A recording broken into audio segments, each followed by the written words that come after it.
Hi mga kababs! Magandang araw sa inyong lahat.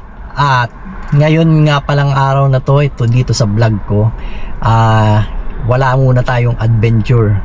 Lalayo muna tayo sa adventure at pag-usapan pala natin yung mga not free services, not free healthcare services dito sa Canada.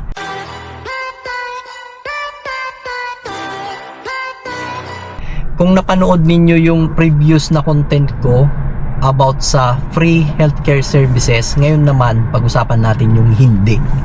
Ayan. Yung una, enumerate natin kung ano-ano yon.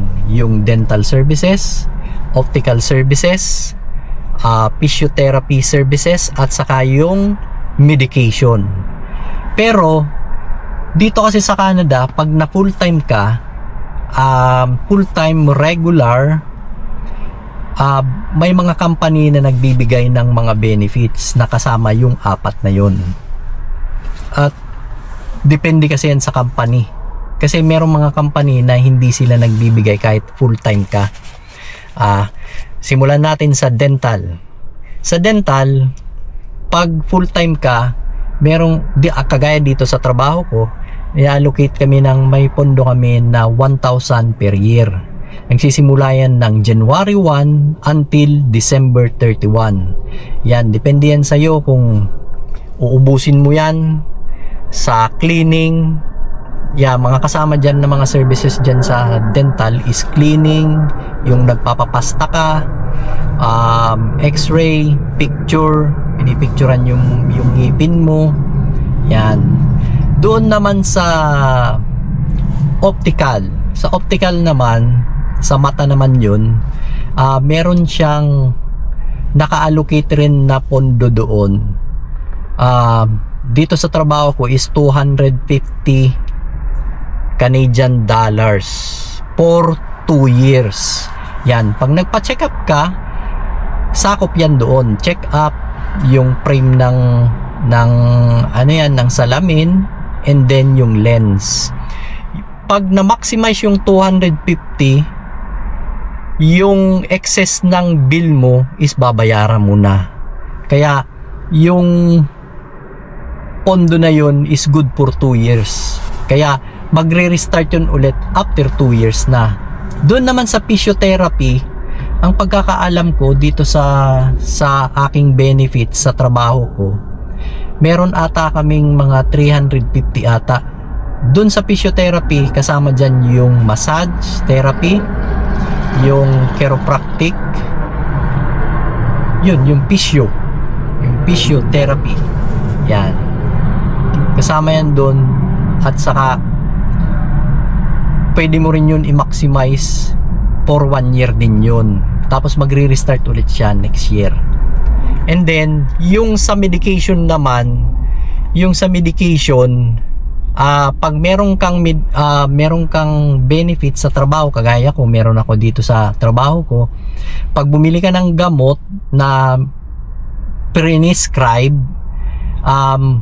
yung 80% is free, and then yung 20% is babayaran mo.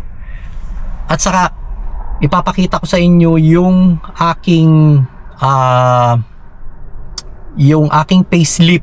Yan, yung kung makikita ninyo dyan, yung payslip ko, sa benefits na yan, binabayaran namin yan sa company. At the same time, yung employer namin, binabayaran din niya. Kung ilan yung binabayad namin, yun rin yung binabayaran nung employer namin. Pero depende yun dun sa benefits, kasi meron ako nakita dyan sa payslip ko, meron siyang mas marami yung binabayaran ng employer namin kaysa sa aming mga employee. Yan, siguro yung nasa dental ata yun yung mas mataas. Ayan, yan lang po ang gusto kong i-share po sa inyo. Kung andito kayo sa Canada, meron kayong benefits, para ka na ring naka-free, pero binabayaran mo yun doon sa insurance ng connected doon sa company. Pero ang kagandahan kasi, hindi mo siya i-shoulder lahat, kundi tutulungan ka nung employer mo na magbayad. Yan. Sa mga hindi nakakaalam dyan, maghanap kayo ng company na nagbibigay ng benefits. Kasi napaka-importante po, lalong-lalo na yung dental. Yan. Kaya sometimes bugbog na rin tayo sa trabaho, yung physiotherapy, magpapamassage. Kaya yung mga hindi ko pa kasi nagagamit yung yung sa physiotherapy na benefits namin. Gusto ko siyang i-try kasi sayang din minsan masakit na yung katawan mo sa trabaho.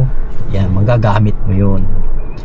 At saka binabayaran yun ng employee at saka ng company. Kaya magamit dapat yun, at saka meron naka-allocate na mga pondo doon sa mga benefits na yun. Yun lang po ang gusto ko pong i-share po sa inyo, guys. Mga kababs na nga pala, kasi nagpalit na ako ng pangalan, Babs Adventure. Yan na po yung bagong pangalan po ng aming page. Yan, salamat po sa mga nanonood po ng aming mga videos at content, and don't forget to like, comment, and share, and subscribe na rin po sa aming channel. See you! Bye-bye on our next video!